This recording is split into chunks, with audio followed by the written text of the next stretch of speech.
전신갑주에 대해서 함께 하나님의 말씀을 보고 있습니다. 세상은 점점 악해지고 있습니다. 세상은 점점 어두워져 가고 있습니다. 하루 중에 가장 어두운 시간은 해가 뜨기 바로 직전이라고 말하는 것처럼 우리는 그럴수록 기대해야 합니다. 세상에 어둠이 들어지고 세상에 악한 것들이 판을 치고 있는 이 시대에 한숨을 쉬고 한탄하는 것이 아니라 하나님의 때가 가까이 왔구나라고 소망해야 되는 줄 믿습니다. 성경 말씀 그대로 되고 있습니다. 하나님은 우리가 무엇을 하든지 간에 하나님의 일을 신실하게 이루어가고 계시다는 것입니다. 그래서 우리는 다시 오실 예수 그리스도의 신랑을 기대하며 성결하고 순결한 신부의 영성을 놓치지 않기 위해 살아가야 되는 줄 믿습니다. 그것이 지금 우리가 예배해야 하고 깨어 있어야 되는 가장 중요한 이유입니다. 어떤 순간보다 예수 그리스도에게 집중해야 되고 어떤 순간보다 십자가에 집중하는 삶이 되어야 한다는 것입니다. 아마도 우리 자녀 세대는 더 어두운 시대를 살아갈 겁니다. 그렇다면 더 예수님을 직접적으로 만날 수 있는 세대라는 이야기죠. 그래서 우리 자녀 세대는 더 영적으로 민감하게 깨어 있어야 됩니다. 우리 자녀들은 더 주님을 사모하는 세대가 되어야 합니다. 하나님의 말씀을 더 알아야 하고 하나님이 누구인지, 예수가 왜 나에게 그리스도인지, 성령이 나와 함께 하시는 것을 알아야 되고 배워야 합니다. 그래서 교회는, 가정은 우리 자녀들에게 그것을 끊임없이 가르치고 끊임없이 먹어야 됩니다. 그럴 때 우리가 정체성을 놓치지 않고 어떤 상황 가운데서도 하나님의 자녀로서의 신분, 하나님 나라의 백성으로서의 신분을 잊지 않고 하나님의 영광과 하나님의 나라를 향하여 살아갈 수 있기 때문입니다. 이게 제일 중요한 거예요. 사실 이것만 해도 끝입니다. 이게 제일 중요한 거예요. 나는 그러한 교회가 되어가고 있는가? 나는 그러한 교회를 향하고 있는가? 우리 교회가 그러한 교회가 되기 위해 우리는 섬겨내고 있는가? 사모하고 있는가? 우리 자녀들에게 그 교회를 가르치고 있는가? 우리 가정이 그러한 교회인가? 끊임없이 스스로에게 질문해야만 합니다. 정죄하라는 것이 아닙니다. 질문하여 깨어 있으라는 것입니다. 그리고 성령께 계속 물어보라는 것입니다.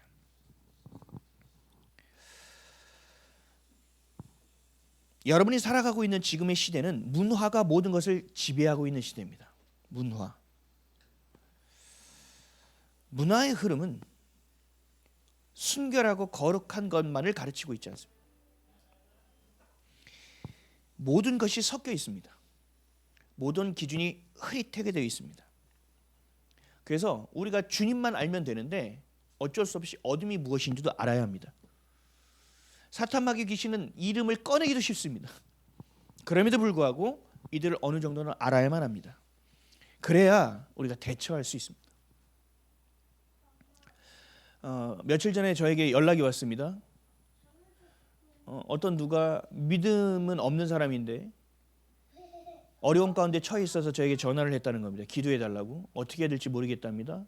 그래서 이야기를 쭉 들어봤습니다. 근데 조현병이 있는 것 같고 정신병인 것 같다고 얘기하는데 제가 다 들어보니까 아닙니다. 귀신 들린 겁니다. 이런 정신병하고 귀신 들린 건 좀 다릅니다.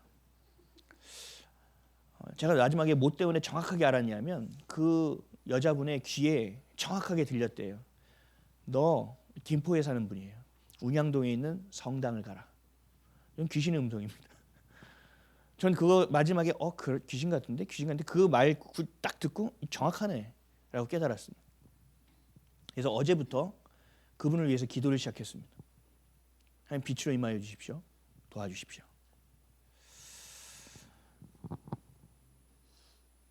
우리를 그리스도 밖으로 빼냅니다. 예수를 알지 못하는 사람을 속이기 더 쉽습니다. 계속 신병이라는 것을, 병을 계속 줘서 두려움을 심어서 너는 귀신을 섬겨야 되는 존재야. 아니면 네 자녀들 죽어. 네 자녀들에게 이 병을 내려줄 거야 라고 협박합니다. 그래서 목사도 가짜 목사가 많지만 무당도 가짜 무당이 굉장히 많습니다. 근데 진짜 신령한 무당들이 있습니다. 그런 무당들에 대한 이야기를 듣고 보게 되면 아주 정확합니다. 섞어 놓습니다. 그리고 우리를 속입니다. 그래서 우리는 이들을 어느 정도는 알아야만 합니다. 우리가 함께 은혜를 나누고 있는 오늘 본문의 말씀도 마찬가지입니다. 마귀의 관계로 인해서 우리의 삶에 불안을 섞어 놓습니다. 하나님을 찾으면 그만인데 그 불안으로 말미암아 하나님을 찾지 못하게 만듭니다. 뱀은 아주 극소량의 독을 사람에게, 어떤 동물에게 물어서 뿜어냅니다. 아주 극소량입니다. 근데 우리의 생명은 그 극소량의 독으로 죽습니다. 생명을 빼앗깁니다. 그런 것처럼 우리에게 주시는 그 진리의 비진리를 섞습니다. 하나님의 말씀과 하나님의 마음 가운데 우리의 생각과 우리의 경험과 감정을 섞게 만듭니다.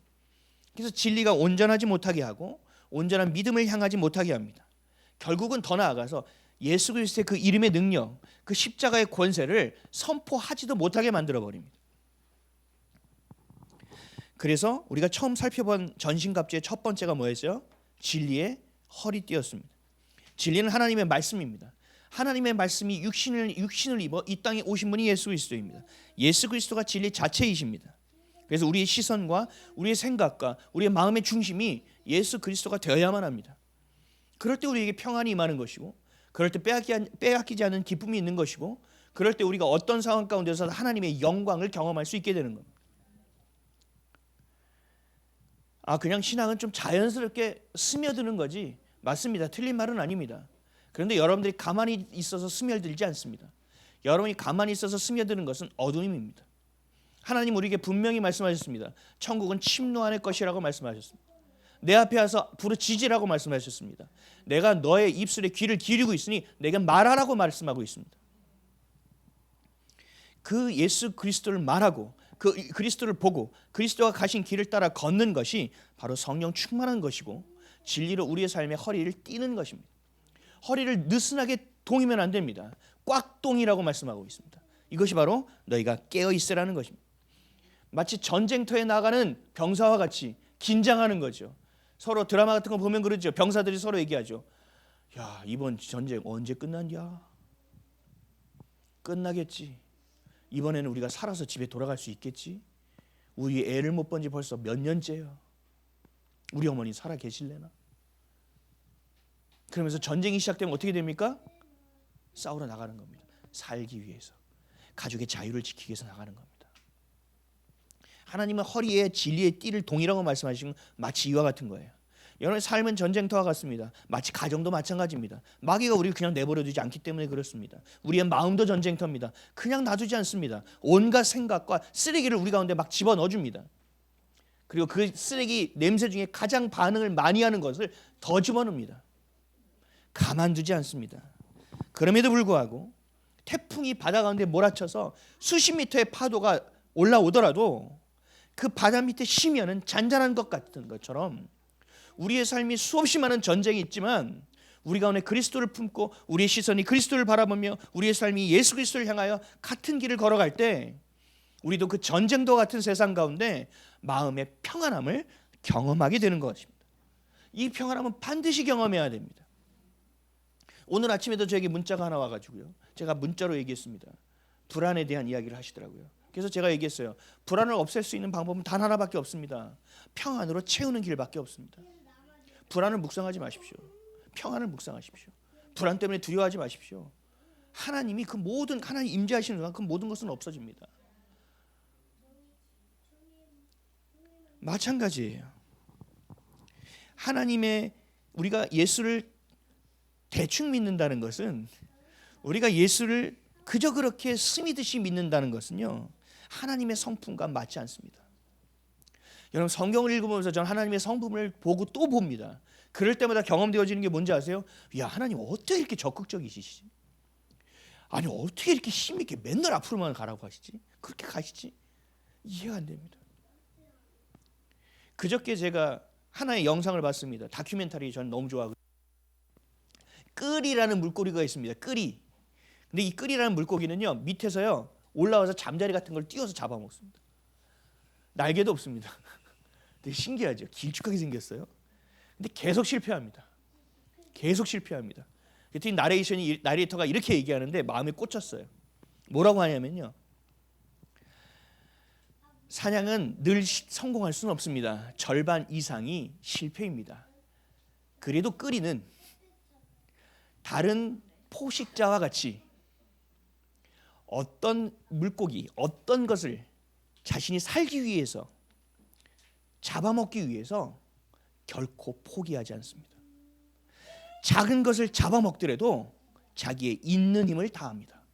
그게 저한테 꽂히는 거예요. 그렇죠. 우리가 교회를 이전한다고 했을 때 수많은 사람들이 자꾸 이전 문제 기도해 줄게. 이전 문제 계속 설명해서 문제가 아닙니다. 문제가 아닙니다. 기회입니다. 이제 지쳐가지고 네 기도해 주세요. 근데 이 가운데서 하나님 저에게 얼마나 많은 것들을 깨닫게 하시는지 몰라요. 그 가운데서 저에게 말씀하신 게 뭔지 아세요? 저는요 누가 이거 하겠어요? 그러면 다 양보하고 살았어요. 지금껏 항상 양보했어요. 성적도요 누가 이렇게 잘하면 박수 쳐줬어요. 배 아픈 적이 없어요. 제가 뭐 하나 딱 먹으려고 하는데 누가 먹어. 학창 시절에 차비밖에 없어요. 형 배고파요. 그래? 먹어. 일로 와. 먹어. 돈가스 사줘. 먹이고 2시간을 걸어갑니다. 이건 저에게 주신 성품이에요. 그냥 모든 것을 양보합니다. 교회도 아마 그럴 거예요. 누가 여기 좀 자리 좀 내주세요. 그럼 그럴까요? 아마 그럴 거예요. 그런데 하나님이 이번은 다르게 저한테 말씀하셨어요. 최선을 다하라고 하셨어요. 달릴 때 달리다가 딱 눈을 뜨면 내가 얘를 도저히 못 잡잖아요. 그리고 우리가 힘이 빠지죠. 안 되네. 100m 뛰어가다 70m까지 가는데 점점 벌어지면 우리는 어떻게 해요? 안 될 것 같은데. 나도 모르게 힘이 빠져요. 근데 하나님은요 끝까지 달리래요. 저한테 그 마음을 주셨어요. 정확하게. 이번에는 그렇게 내 성품대로 가는 것이 아니라 하나님의 성품이 내 성품을 대체할 때가 되었구나. 이것이 변화입니다. 이것이 새로워지는 것입니다. 목사인 저도 하나님은 지금도 저를 새롭게 빚고 계십니다. 여러분들도 빚고 계십니다. 근데 그 빚음은 아픕니다. 때로는 수도 없는 걱정과 염려가 되어질 때도 있습니다. 수많은 대가와 희생과 헌신이 필요할 수도 있습니다. 그럼에도 불구하고 하나님이 하시는 일은 실수가 없습니다. 하나님이 하시는 일은 우리를 살리기 위한 일입니다. 하나님은 여러분 힘들게 하지 않습니다. 그래서 아까 제가 나눈 것처럼 마찬가지입니다. 하나님 저에게 마음에 주시는 거예요. 야, 너 기왕할 거 좀 기쁘게 할 수는 없겠니? 그때 제가 깨달은 거예요. 이 일을 하게 하는 건 날 힘들게 하시는 게 아니지. 이 과정 가운데 하나님이 나를 참여시켜 주셔서 이 기쁨과 평안과 하나님의 나라와 영광을 맛보게 하시는 거지. 또 놓쳤구나 내가. 여러분의 삶도 마찬가지입니다. 힘들고 어렵습니까? 기뻐하십시오. 그 가운데 하나님의 일하심이 있는 거예요. 내가 해결하지 못하는 일이 있습니까? 더 감사하십시오. 하나님의 영광이 드러날 때입니다. 우리 교회 돈 없습니다. 어디 가서 보면요 막 몇십억 좀 싸게 나왔다고 해서 얘기하면 얼마예요? 그럼 15억이래요. 이런 하면서 막 분노도 일어날 때가 있습니다. 그런데 이럴 때 제가 더 감사하게 됩니다. 왠지 아세요? 우리의 힘으로 할 수 없다라는 것이 더 증명될수록 하나님께 영광을 올릴 수 있는 것이 늘어나는 것이기 때문에 그래요. 이것을 기억하십시오. 내가 어디에 성적이 떨어졌다, 학교에 떨어졌다, 뭐에 떨어졌다 중요하지 않아요. 그 가운데 하나님이 주시는 의도를 바라봐야 되는 거예요.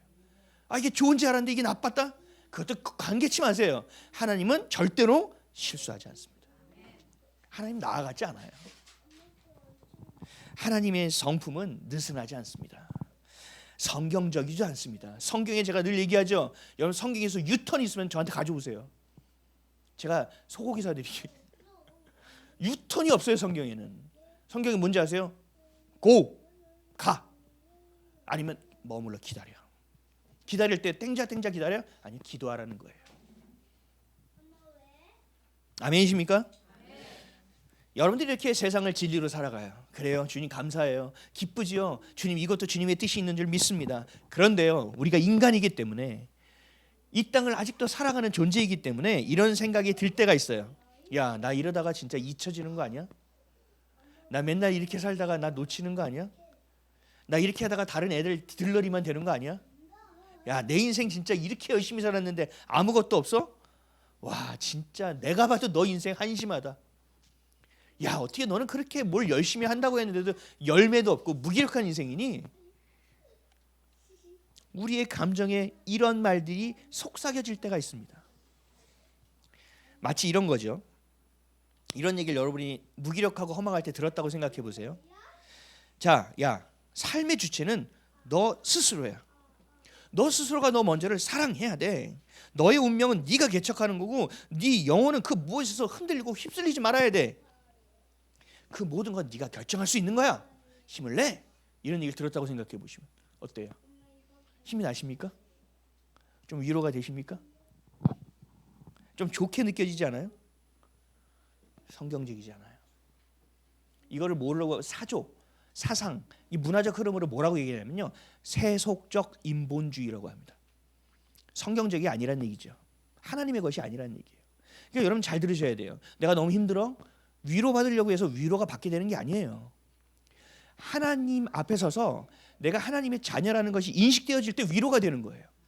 나 혼자인지 알았는데 하나님이 살아계시다는 게 경험되어질 때 위로가 되는 것이지, 아파요 괜찮아요 우쭈쭈 돼서 되는 게 아니에요. 이게 세속적 인본주의예요. 쉽게 얘기하면 하나의 생각이라는 거죠. 여러분이 이 땅을 살면서 여러분의 생각의 진리의 틀만 딱 있으면 참 좋은데 그렇지 않아요. 살면서 여러 가지의 상처가 생기고 여러 가지 영향을 받고 또 섞이고 하다 보면 내 안에 진리만 남는 것이 아니라 비진리도 분명히 들어와 섞여 있어요.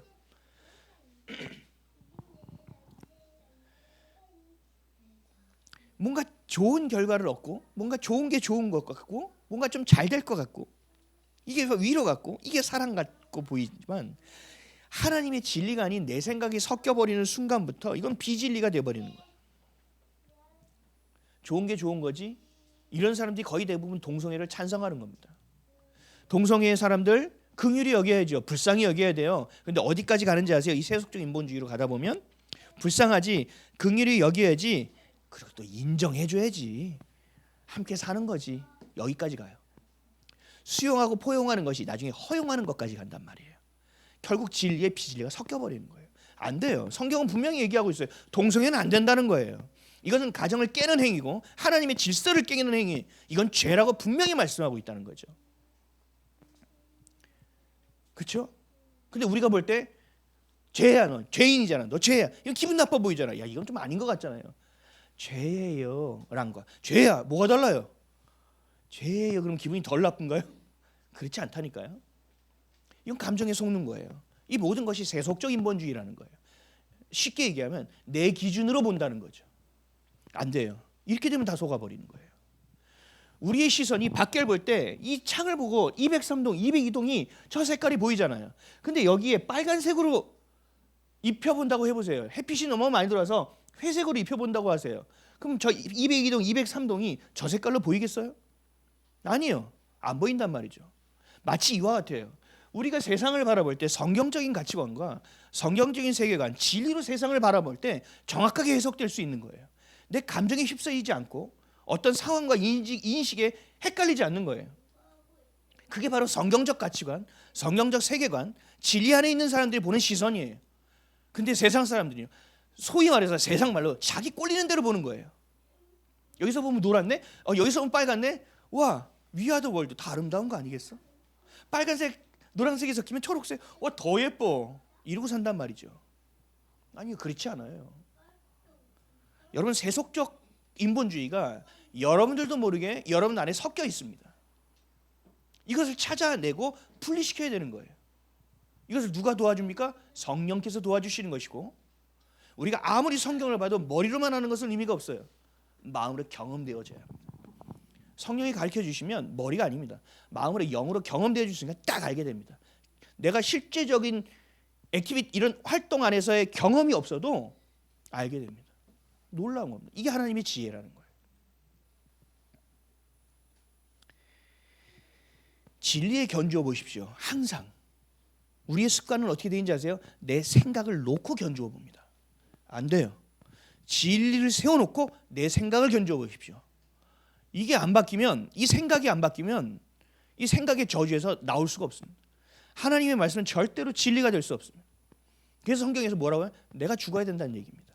내 생각이 죽어야 된다고 얘기하는 겁니다. 여러분, 그렇게 기도하시고 그렇게 어둠을 분리해내시고 세속적 인본주의 듣기 좋은 말로 사는 것이 아니라 아파도 그 진리로 살아가는 저와 여러분 되시기를 주님의 이름으로 축복합니다. 어떤 사람이 있습니다. 근데 그 사람은요, 죽을 고비를 넘겨 보지 않은 사람입니다.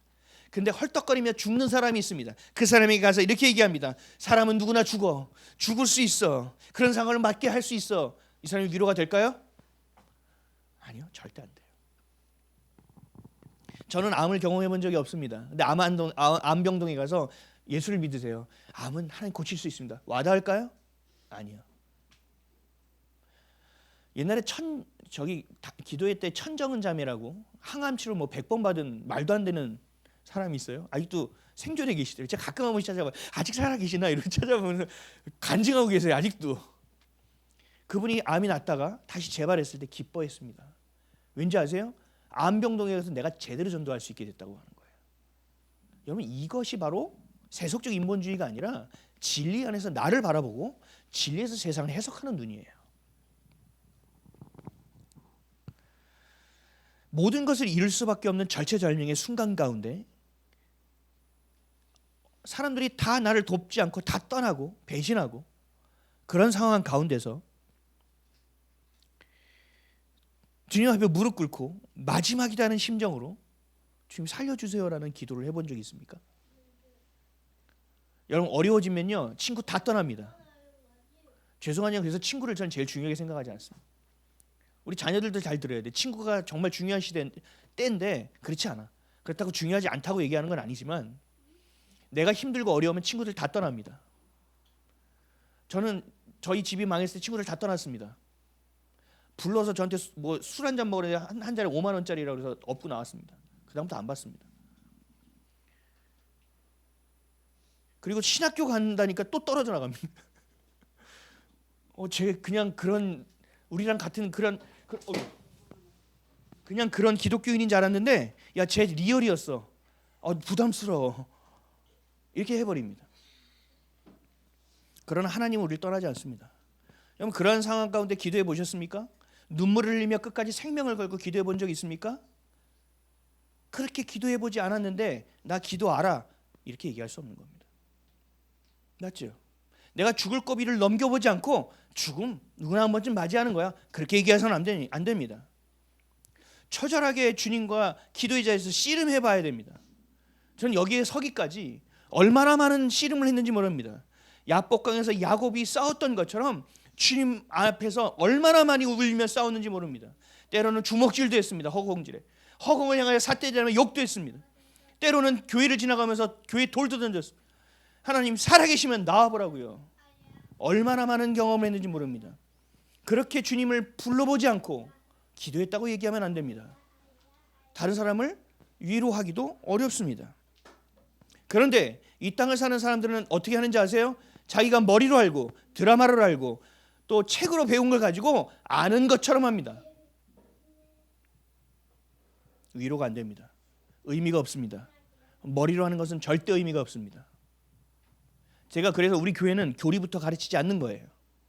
교리가 매우 중요하지만 교리부터 안 가르치는 거예요. 우리 교육은요, 프로그램의 맨 끝에 교리가 있습니다. 의미가 없습니다. 내가 경험해야 합니다. 그 기쁨? 와, 세상의 즐거움 너무 좋았는데 하나님 주신 기쁨 딱 맛봤는데 와, 차원이 다르네? 이 기쁨을 맛봐야 됩니다. 내 안에 너무 힘든데 너무 불안한데 어느 순간 어떤 상황 가운데서 내 않고 그냥 주님을 바라보고 기뻐하는 내 모습을 보면서 평안이 이거구나라는 깨달음이 있어요. 예배를 드리면서 나 혼자 드렸는데 지금 같이 한 마음을 가지고 드리고 예배하면 사람들이 있다는 것만으로도 감격하는 마음 가운데 교회를 경험해야 합니다. 이게 굉장히 중요한 거예요. 이게 안 되면 우리의 생각으로 속아요. 어떻게 속는지 아세요? 저는 그랬어요. 이제 제 경험으로 저는 저희 아버지를 지금은 너무 좋아하고요, 너무 만나고 싶고 너무 죄송하고 너무 사랑합니다. 근데 예전에 제가 속았던 시대가 있었어요. 우리 아버지는 왜 졌다고지?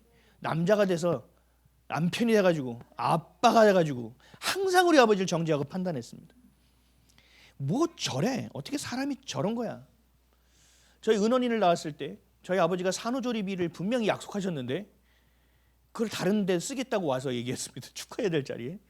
그래서 제가 너무 뚜껑이 열렸습니다. 아버지가 준다고 해서 산후조리원 우리 형편이 안 돼서 들어갔는데 안 주신다는 거예요. 다른 사람은 줬대요. 너무 당황스러운 거예요. 그래서 제가 아버지가 이런 얘기를 하는 거예요. 야, 네가 이렇게 행복하니 내가 너무 행복하고 좋다. 그럼 제가 행복할까요? 아니요. 그래서 제가 아버지한테 이렇게 얘기했어요. 지금도 참 죄송한 마음이에요. 아버지가 사는 거 반대로 살다 보니까 이렇게 됐네요. 그래서 행복해요. 아버지 마음이 비수를 꽂은 거죠. 제가 뭘 얘기하고 싶은 거냐? 우리가 경험한 거 있잖아요. 우리 아버지는 아버지 노릇을 못했어. 그러면 나는 아니라고 생각하면 아버지 노릇을 열심히 하려고 한단 말이에요. 이해되시죠? 우리 어머니는 잔소리를 너무 많이 했어.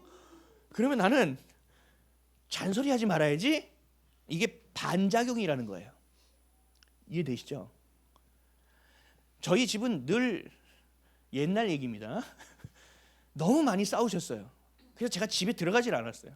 껌껌해질 때까지 있다가 들어갔어요. 최선을 다해서 다리 부러질 날도 축구하다가 들어갔어요. 집에 들어가기 얼마나 싫으면. 그래서 부부가 싸움한다는 것에 아주 이가 갈려요. 근데 결혼해서 난 우리 와이프랑 싸우지 말아야지. 제 꿈은 행복한 가정을 이루는 거였거든요. 절대 싸우지 말아야지. 남자가 안아야지. 근데 결혼해 보니까 실상은 달라요. 와, 진짜 막 뚜껑이 미칠 것 같은 막 열받는 일이 생기는 거예요. 그러면서 저도 모르게 언성이 높여가져 갑니다. 예전에 우리 아버지의 모습이 떠오릅니다. 이게 더 미칠 것 같습니다.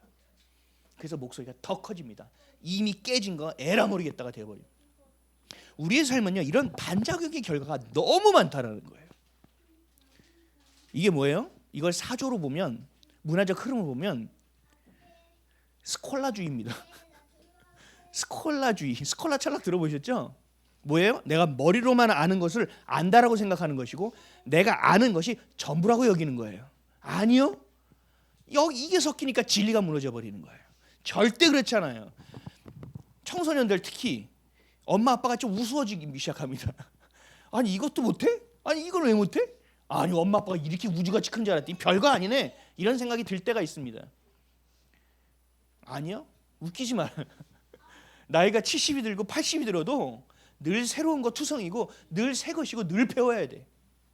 모든 것이 케바케 케이스별로 다 다르기 때문에 80을 살고 90을 살아도 그 정도의 연륜과 지혜가 있다는 거지 다 할 수 없는 거예요. 누가 힘들어 위로 저는 섣불리 위로하지 않습니다. 왜요? 제가 경험한 것과 이 사람이 경험한 것이 100% 일치할 수가 없습니다. 참고로 얘기해 주는 것뿐입니다. 여러분이 만난 하나님을 꿈에서 만났으면 모두가 다 꿈에서 만납니까? 아니요. 그렇지 않아요. 하나님을 그렇게 제한하지 마세요. 하나님은 그렇게 유한하신 분이 아니에요. 수도 없이 많은 채널을 가지고 계세요. 여러분들이 살아온 영역이 여러분도 모르게 속고 있는 영역이 분명히 있다는 얘기를 하는 거예요. 여러분이 진리로 믿고 있는데 그 진리 안에 피진리가 섞여 있다는 거예요. 여러분 예수를 믿잖아요. 그리스도를 믿잖아요. 그리고 내가 설교 말씀을 들어요. 말씀을 읽어요. 근데요, 내 생각 가운데 말씀이 덮여지고 내 생각 가운데 내가 하는 것 때문에 말씀이 덮여지니까 내가 믿고 있고 믿음이 전부라고 여겨지기는 하지만 그 안을 열어보면 섞여 있다니까요. 100%예요. 저는 제 설교를 무조건 모니터링하고 듣습니다. 최소 한 번 이상 듣습니다. 제 설교를 정독하듯이 듣습니다. 그래서 뭐 좀 이상하면 다시 돌려 듣습니다. 왠지 아세요? 저도 사람이고 저도 이 땅을 사는 사람이기 때문에 이 땅에 포스트 모더니즘이 충만한 시대 가운데 태어나 살고 있는 사람이기 때문에 제 안에 사조가 섞여 있다니까요. 그거 찾아내는 겁니다. 내가 진리 외에 전한 것이 있는가? 내가 복음 외에 전한 것이 있는가? 내 생각을 진리에 껴는 것은 아닌가? 섞은 것은 아닌가? 계속 찾는다니까요. 때때로 드러납니다.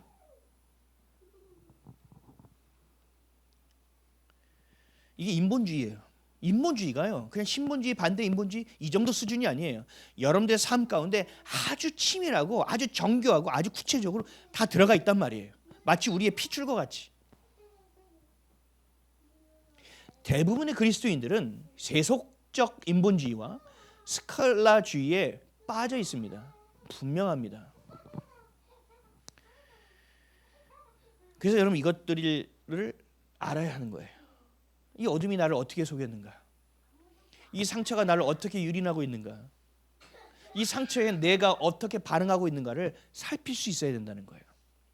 서로가 서로를 위해서 살펴주고 성경 말씀이 살펴주고 또 내 안에 계신 성령께서 살펴주신다는 겁니다. 1중, 2중, 3중, 4중 장치를 막 해놓으셨다고요. 이것이 영적 싸움입니다. 사도 바울이 살던 때도 똑같습니다. 사조의 형식과 상식만 달랐지 방향은 똑같았어요. 그래서 얘기하는 거예요. 사도 바울은 전신갑주를 입어야 한다는 것입니다.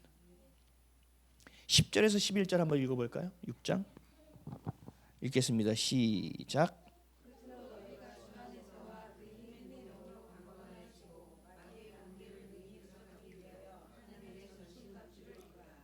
아멘. 그리스도 안에 있는 정체성을 놓치지 말아야 하는 싸움이 가장 중요한 싸움인데 이것을 자꾸 놓치게 만든다는 거죠. 우리가 마치 버려진 존재와 같이 고아와 같이 느끼게 만든다는 거죠. 그리고 그 모든 상황과 때가 그렇게 다 엮여져서 생각으로 하면 그럴 수 있구나라고 알게끔만 만든다는 거죠. 그래서 여러분들이 생각에 매이기 시작하고 여러분들의 논리에 매이기 시작하는 순간부터 진리는 들어오지 않습니다. 그 싸움은 이미 진 싸움입니다. 생각을 바꾸는 것, 우리의 마음을 뒤집는 것이 가장 중요한 일이라는 거예요. 그러니까 사도 바울이 감옥에서도 이렇게 얘기하는 거예요. 전신갑주를 입어라. 전신갑주를 입어라. 오늘 보는 의의 호심경은 원래 개역 한글에서는 의의 흉배라고 되어 있습니다. 의의 흉배가 훨씬 더 와닿죠. 우리 주보를 보면 우리 정민자매님이 의의 흉배를 잘 그림으로 넣어주셨어요. 보이시죠? 전쟁을 나갈 때 우리의 가슴을 막는 거예요. 우리의 장기, 특히 심장을 보호하는 거예요. 왜요? 여기 찔리면 팔, 다리 다치면 다시 살아날 수 있지만 장기가 한번 뚫리거나 심장이 뚫리는 순간 끝이에요. 그러니까 이걸 보호하려고 한다는 거죠. 생명에 치명적인 것, 다치면. 죄덩어리였던 우리가 예수를 믿는 우리가 되었어요. 교회가 되어졌어요. 하나님 우리를 의인이라고 말씀하세요. 하나님의 자녀가 되었어요. 예전에 뛰던 이 심장이 이제는 그런 심장이 아닌 거예요. 이제 우리 안에서 뛰는 심장은 그리스도로 말미암아 뛰는 심장이에요. 이 심장은 내가 뛰는 것이 아니라 주님이 뛰게 한다는 것을 경험한 심장이에요. 이 심장의 주인은 내가 아니라 하나님이라는 것을 인정하는 심장이 된 거예요. 뭐 때문에요? 십자가의 은혜로 말미암아, 예수 그리스도의 그 은혜로 말미암아 그렇게 된 거예요. 에베소서 2장 1절에서 3절. 그는 허물과 죄로 죽었던 너희를 살리셨도다.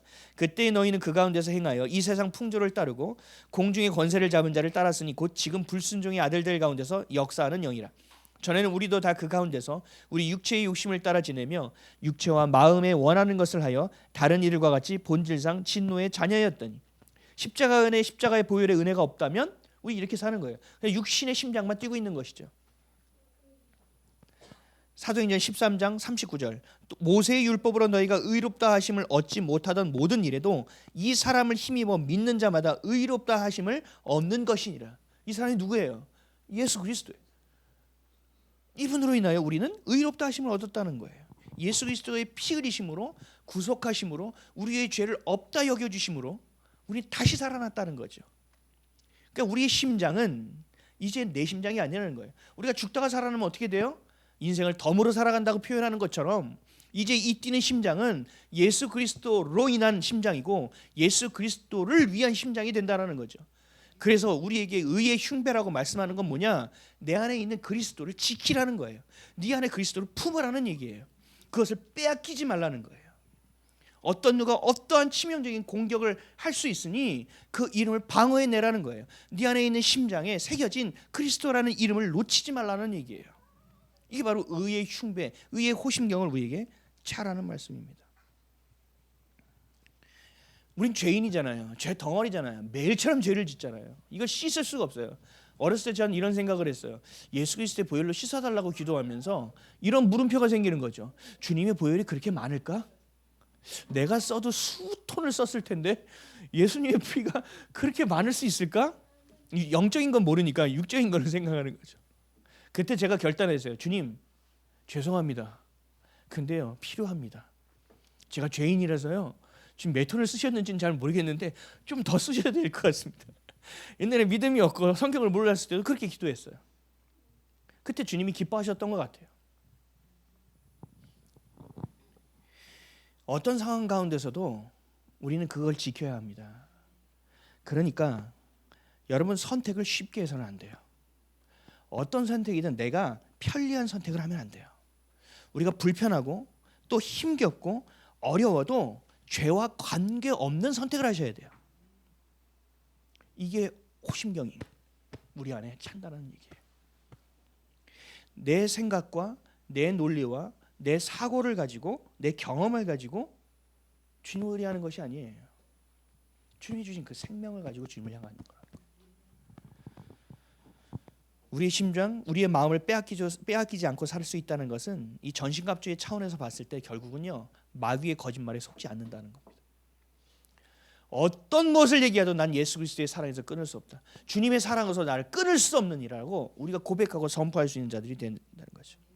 히브리서 7장 24절에서 25절 예수는 영원히 계심으로 그 제사 직분도 갈리지 아니하나니 그러므로 자기를 힘입어 하나님께 나아가는 자들을 온전히 구원하실 수 있는 이는 그가 항상 살아서 저희를 위하여 간구하심이니라. 아멘. 예수 그리스도는요 히브리서는 참 은혜가 돼요. 예수 그리스도가 지금 뭐 하고 계신지가 히브리서에 나와 있거든요. 뭔지 아세요? 하나님 우편에서요 우리를 위하여 기도하신대요. 영적인 전쟁 우리가 치른다? 아니요. 그 선두에 예수님이 서 계시는 거예요. 그게 해볼 만한 싸움 아닙니까? 근데 그 싸움은요 너무 참혹하다는 거예요. 너무 치열하다라는 거예요. 그래서 벌어지는 싸움, 그 가장 최초의 싸움이 우리의 마음에서 벌어지는 것입니다. 오늘 말씀을 집대성할 수 있는 마음 구절이 한 구절이 있습니다. 잠언 4장 19절에서 27절입니다. 길지만 잘 들어보세요. 악인의 길은 어둠 같아서 그가 거쳐 넘어져도 그것이 무엇인지 깨닫지 못하느니라. 내 아들아 내 말에 주의하며 나의 이르는 것에 내 귀를 기울이라. 그것을 내 눈에서 떠나게 말며 내 마음속에 지키라. 그것은 얻은 자에게 생명이 되며 그 온 육체의 건강이 됨이니라. 무릇 지킬 만한 것보다 더욱 내 마음을 지키라. 생명의 근원이 이에서 남이니라. 괴휴를 내 입에서 버리며 사곡을 내 입술에서 멀리하라. 내 눈은 바라보며 내 눈꺼풀은 내 앞을 곧게 살펴 내 발에 행할 첩경을 평탄케 하며 내 모든 길을 든든히 하라. 우편으로나 좌편으로나 치우치지 말고 내 발을 악에서 떠나게 하라. 아멘. 마음을 지키면 우리의 생각을 지킬 수 있다는 거예요. 그것을 지키면 우리의 시선과 우리의 말과 우리의 행함도 지켜지게 된다라는 것이죠. 거룩함으로 무장되어지는 것입니다. 그래서 중요한 것은 우리의 마음에 우리의 것들이 비워져야 되고 우리의 마음에 뭐가 채워져야 됩니까? 그리스도의 마음이 부어져야 됩니다. 빌립보서 2장 5절 말씀 너희 안에 이 마음을 품으라 곧 그리스도 예수의 마음이니. 그렇게 되려면 어떻게 돼요? 우리의 마음이 비워져야 합니다. 우리의 마음이 비워지려면 어떻게 해야 됩니까? 내가 죽어야 됩니다. 이것이 성경에서 말하는 자기 부인입니다. 하나님은 아브라함을 부르셨을 때 이렇게 말씀하셨어요. 모든 것을 다 내리고 다 버리고 내가 지시할 곳으로 가라. 지시할 땅으로 가라. 아직 어디로 가라는 말도 못하고 어디를 가야 되는지는 모르고 모든 것을 버리고 떠나갔습니다. 모세도 마찬가지입니다. 40년 동안 왕궁에서 최고의 국가에서 최고의 학자들에게 최고의 교육을 받았습니다. 40년 동안. 근데 하나님은 40년 동안 광야 가운데 버려주시고 그 40년의 것을 다 씻어서 버리게 만드시고 하나님께 붙들림을 받게 하셨습니다. 처갓집에서 양 몇 마리 치는 하찮은 존재와 같은 자로 강등시키고 내리고 또 내려버리셨습니다. 그러면서 어떻게 하셨어요? 주님의 것으로 빚어지는 시간을 만드셨다라는 거죠. 뭐 요셉은 말할 것도 없죠. 바울도 마찬가지잖아요. 최고의 가문에서 최고의 학벌과 최고의 교육을 받고 있던 사도 바울이에요. 근데 이 사람을 하나님께서 완전히 뒤집어 버리셨습니다. 가지고 있던 모든 스펙을 무용지물로 만드셨습니다. 그리고 하나님의 것으로 빚는 시간을 가지셨습니다. 하나님 지금 뭐 하고 계시는지 아세요? 그들의 지식을 죽이는 거예요. 그들의 마음과 감정과 지금 우리가 말하는 세속적 인본주의와 스콜라 철학과 같은 인본주의적인 것을 지워버리신 거예요. 까시는 거예요. 없애신 거예요. 드러내시고 계시다고요. 뭘 하기 위해서요? 주님의 마음을 품게 하기 위해서요. 사랑하는 성도 여러분, 여러분 가운데 어려움이 있습니까? 도려내는 것처럼 아픔이 있습니까? 아니면 하나님 나는 왜 했는데 아무것도 안 됩니까? 라고 생각하십니까? 여러분들이 만약에 하나님께서 진짜로 선택한 하나님의 백성이며 자녀라면 여러분들이 느슨하고 안일하게 잘 되는 꼴을 하나님은 절대 보지 않으실 겁니다. 여러분들이 세상에서 말하는 정말 좋은 스펙을 가지고 있다 하더라도 하나님 그것을 다 벗겨버리실 것입니다. 하나님은 여러분을 사랑하시고 하나님은 여러분을 선택하셨기 때문에 내려놓고 하나님이 우리의 왕이시고 우리의 주인이시며 우리 그리스도라는 것이 우리 안에서 고백될 수 있을 때까지 주님은 내려놓게 하실 것입니다. 그러면 이렇게 얘기해요. 그러면 뭐 먹고 살아요?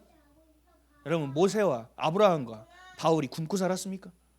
12제자가 굶고 살았습니까? 아니요. 주님이 책임져 준다고 분명히 약속하고 계세요. 그것을 여러분이 결단하시고 그 길을 걸어갈 때 하나님의 은혜를 경험하게 되는 것이고 그것이 허리를 동이는 것이며 그게 여러분의 마음에 호신경을 붙이고 살아가는 길이라는 거예요. 우리의 마음을 지킬 수 있는 유일한 방법은 이거 하나밖에 없습니다. 108배를 하든 3000배를 하든 방법 안 됩니다. 이거밖에 없습니다. 마귀의 괴계로부터 공격으로부터 우리 심장과 마음을 보호하고 지켜내야 합니다. 나를 내려놓을 때, 자기를 부인하게 될 때 하나님이 창조하신 여러분을 주신 아름다운 형상과 모습이 회복되어지게 되는 것입니다. 근데 하나님 그냥 조금씩 변화해야 되느냐? 아니요. 완전히 새로운 존재로 빚으시고 즐거움, 세상의 즐거움과 기쁨이 무엇인지를 분별하게 하시고 편안함과 평안함이 무엇인지를 분별하여 하나님의 사랑으로 살게 만드신다는 것입니다. 생명 없는 나무 지팡이도 하나님께 붙들림을 받을 때 납니다. 그리고 그 위대한 일에 참여되게 됩니다. 여러분의 스스로의 모습을 스스로 판단하지 마십시오. 하나님께 붙들렸던 지팡이와 같이 여러분도 하나님께 붙들리면 되는 일입니다.